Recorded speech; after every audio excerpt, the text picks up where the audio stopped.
اور اگر اللہ چاہتا تو ان کو یعنی تمام انسانوں کو ایک ہی جماعت کر دیتا، لیکن وہ جس کو چاہتا ہے اپنی رحمت میں داخل کر لیتا ہے، اور ظالموں کا نہ کوئی یار ہوگا اور نہ کوئی مددگار۔ کیا انہوں نے اس کے سوا دوسروں کو کارساز بنا لیا ہے؟ سو کارساز تو اللہ ہی ہے، اور وہی مردوں کو زندہ کرے گا، اور وہ ہر چیز پر قدرت رکھتا ہے۔ اور تم لوگ جس بات میں اختلاف کرتے ہو اس کا فیصلہ اللہ کی طرف سے ہوگا۔ یہی اللہ میرا پروردگار ہے، میں اسی پر بھروسہ رکھتا ہوں اور اسی کی طرف رجوع کرتا ہوں۔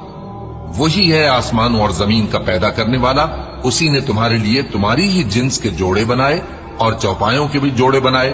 وہ اسی طرح تم کو پھیلاتا رہتا ہے، اس جیسی تو کوئی چیز نہیں، اور وہ سنتا ہے، دیکھتا ہے۔